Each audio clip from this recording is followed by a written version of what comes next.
Cuando el Mesías apareciera, era su deber visitar casa por casa a sus compatriotas y convencerlos para que lo aceptasen como el enviado de Dios. ¿O acaso era la responsabilidad de las autoridades de la nación informar a todo el pueblo que el tan ansiado Mesías habría llegado?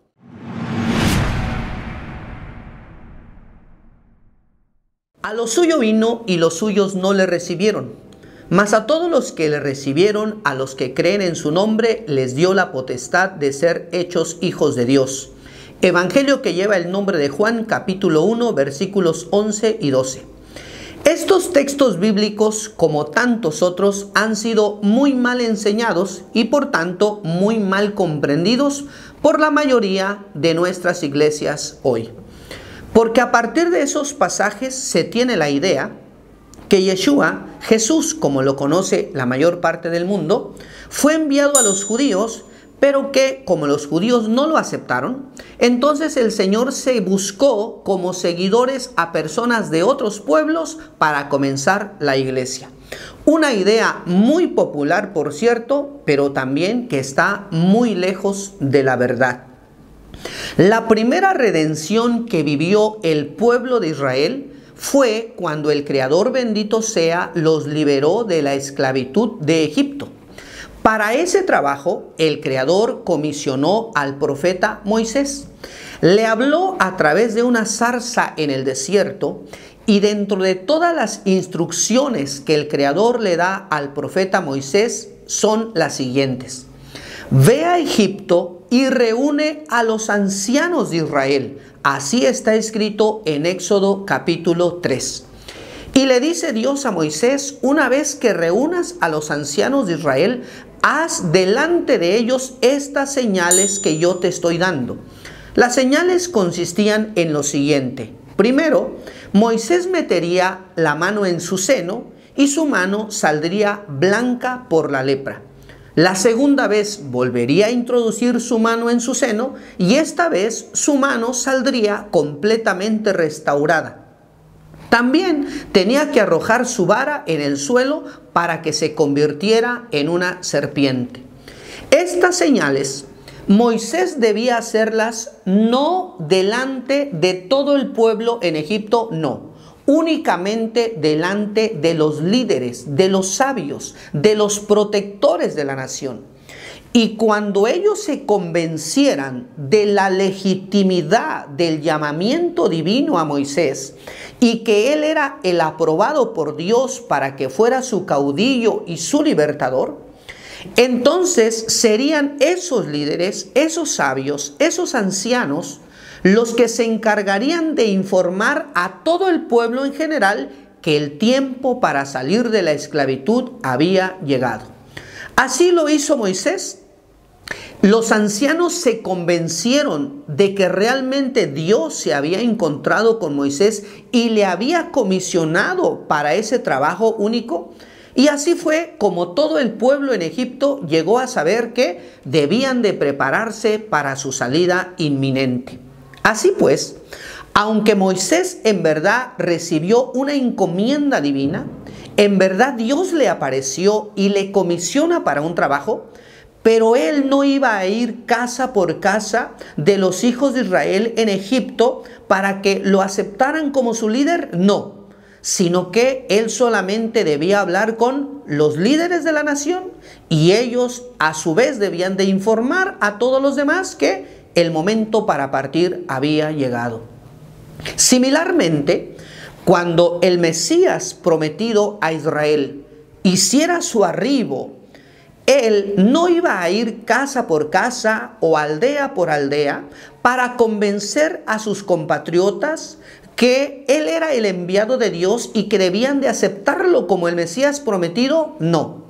Dios, bendito sea, a Yeshua, o Jesús como lo conoce toda la gente, Dios, bendito sea, le dio a Yeshua también señales para que él las hiciese de manera que no solamente el pueblo de Israel viera esas señales, sino sobre todo que las autoridades de la nación, los sabios, los líderes, los protectores, se convencieran de que en verdad Él es el enviado por Dios para Israel, para que redima a Israel y para que redima al mundo entero.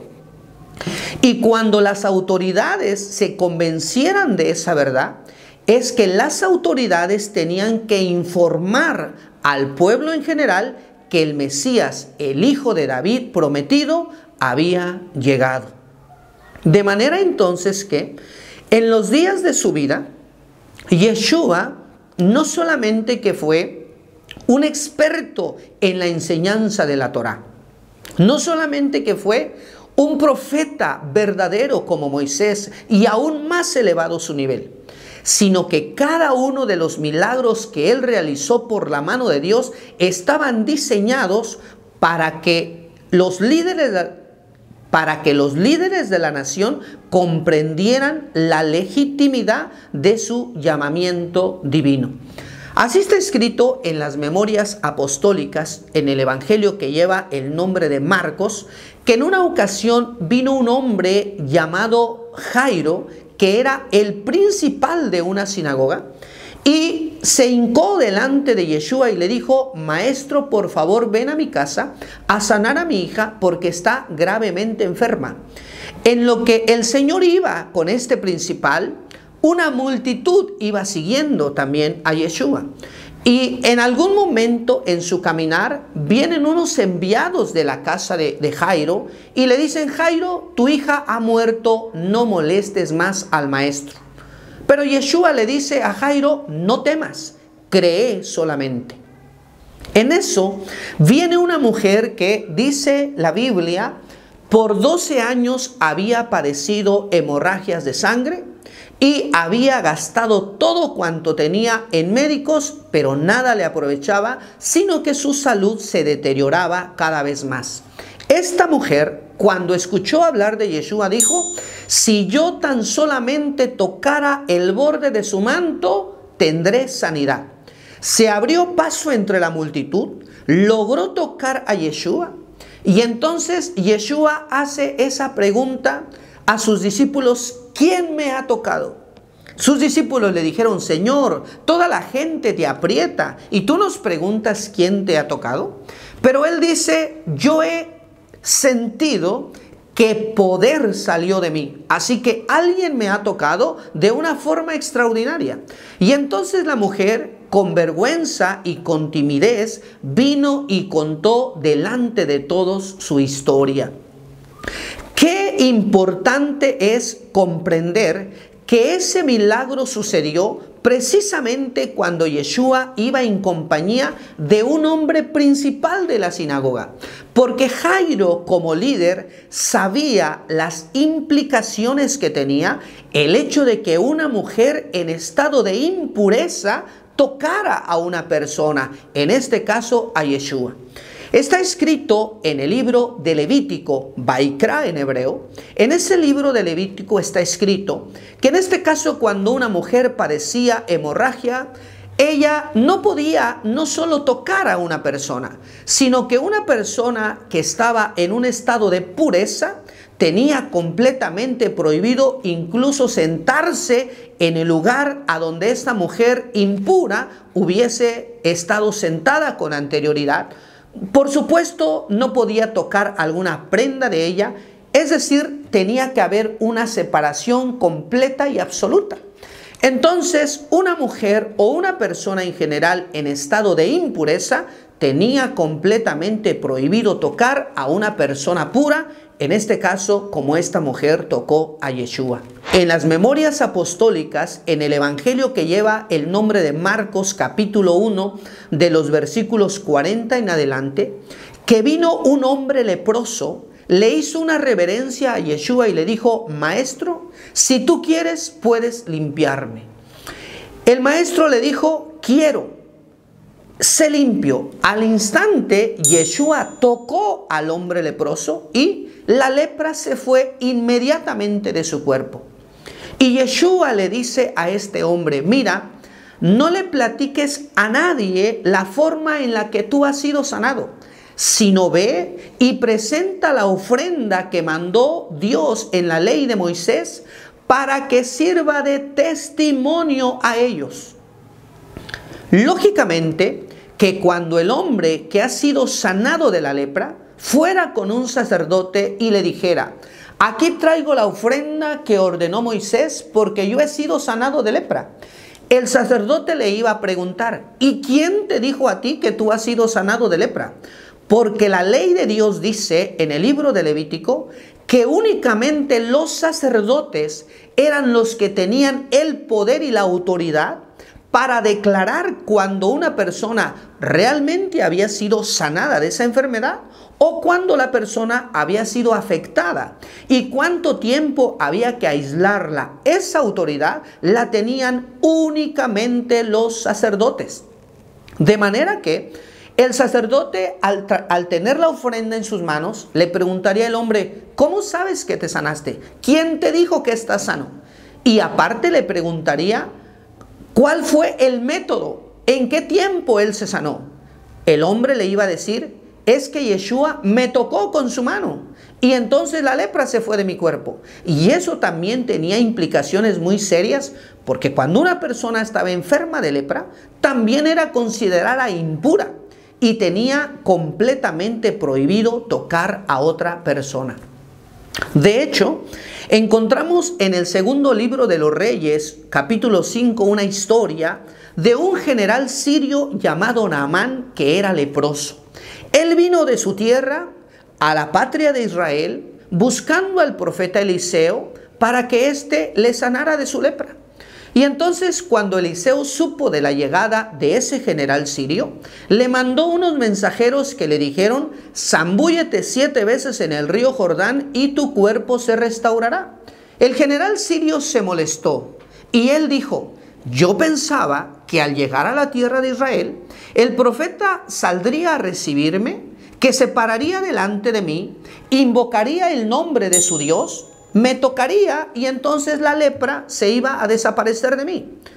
Pero eso es completamente antagónico, porque la ley de Dios establece que una persona en estado de pureza no debía tocar, en este caso, a una persona que tenía lepra, porque se consideraba ritualmente impura. De manera entonces que esos 2 milagros que están escritos en el Evangelio de Marcos que realizó Yeshua, era para que las autoridades, los sacerdotes, los sabios entendieran en ese contexto qué significa que Yeshua hubiese obrado por la mano de Dios esos milagros. Los sabios, los profetas hebreos habían enseñado que el rollo sagrado de la ley de Dios, la Torá en hebreo, la ley de Dios, la ley que Dios le dio a Moisés y que estaba escrita en un pergamino, era algo tan sagrado que si por alguna razón ese rollo de la ley entraba en contacto con algo impuro, fuera una cosa o una persona, el rollo de la ley de Dios jamás se puede impurificar, nunca. Entonces, no se podía declarar que el rollo de la Torá, de la ley de Dios, se impurificó, sino que aquella cosa o persona que tocó el rollo de la ley, aunque estuviera impura, tenían que declararlo puro a partir de ese momento, dado que tuvo un contacto con el objeto más sagrado sobre la tierra, el rollo de la Torá, de la ley de Dios. De modo entonces que, en el caso de la mujer que sufría hemorragias de sangre, puesto que ella testificó delante de todos: cuando yo toqué el bordo de su manto, yo sentí en mi cuerpo que mi enfermedad se sanó. Eso era un testimonio inequívoco de que Yeshua, de que Jesús era la Torá viviente, la palabra viviente, la palabra que se hizo carne. Igualmente, cuando el leproso testificara y dijera: es que Yeshua me tocó, el sacerdote tenía que decir: ¿Quién es ese que toca a los leprosos y no se impurifica él, sino que la lepra desaparece del cuerpo del que está enfermo? No puede ser otro sino aquel de quien está escrito que la palabra se hizo carne. De modo entonces que esas señales eran para que las autoridades de la nación se convencieran de que Yeshua es el enviado por Dios, el Mesías que va a redimir a Israel y al mundo. De manera que cuando usted ahora vuelva a leer Juan capítulo 1 versículo 11 y 12, no se imagine lo que imagina la mayoría, lo que cree la mayoría. Entienda que Yeshua, a semejanza de Moisés, fue enviado a los líderes de la nación para que hiciera señales para que ellos se convencieran de su llamamiento divino y ellos informaran a la nación. Solo que los líderes de los días de Yeshua, a diferencia de los líderes en los días de Moisés, los primeros no se convencieron de la legitimidad del llamamiento divino de nuestro Santo Maestro, que sea bendito por siempre, como sí se convencieron los líderes de los días de Moisés. De hecho, leyendo las memorias apostólicas, lo que hemos llegado a conocer como evangelios, nos vamos a encontrar que multitudes seguían a Yeshua. En una ocasión, él dio de comer a 5,000 hombres. Y ahí, en ese grupo de 5,000 hombres, se especifica, no están contados ni mujeres, tampoco están contados niños. En otra ocasión dio de comer a 4,000 personas, también sin contar mujeres y niños, porque a él lo seguían multitudes. Quienes no lo aceptaron, quienes no se convencieron de que él es el enviado por Dios, fueron las autoridades, los de su mismo oficio. Así es como se debiera de entender Juan 1, 11 y 12. A los de su mismo oficio vino, porque Yeshua es rey, es gobernante, y él vino a hacer señales delante de los que eran gobernantes como él, líderes como él, pero no quisieron aceptar sus reclamos mesiánicos. Pero el pueblo en general, el pueblo judío en general, ellos amaban a Yeshua. Ellos estaban perplejos cuando él les daba una enseñanza. Lo seguía tanta gente porque él era una respuesta a sus necesidades. De hecho, dice la Biblia que Yeshua y sus discípulos no tenían tiempo ni para comer, de tanta gente que venía a verlos porque estaban anonadados, realmente esperando de él recibir algo extraordinario.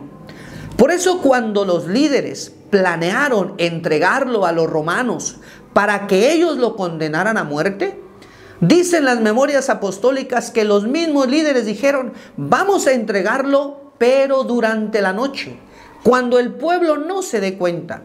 Porque si el pueblo de Israel hubiera sabido lo que esos líderes planeaban hacer con Yeshua, ellos hubieran peleado y no hubieran permitido que nadie le pusiese una mano, porque ellos estaban convencidos de que él, Yeshua, es el enviado por Dios para traerles redención, no solo en su cuerpo, sino también en su alma y en su espíritu. Así que no crea usted lo que cree la mayoría. Mejor dése un tiempo para analizar un poco más de cerca la Escritura Sagrada. Les invitamos a todos a que se inscriban a nuestro canal, a que nos sigan a través de las diferentes plataformas, a través de las diferentes redes sociales. También estamos en Facebook, en Instagram y por supuesto en TikTok. Nos va a encontrar como La Escalera de Jacob. Denle like al video y si esta información le ha servido de algo, recomiéndela a un amigo. Hasta la próxima.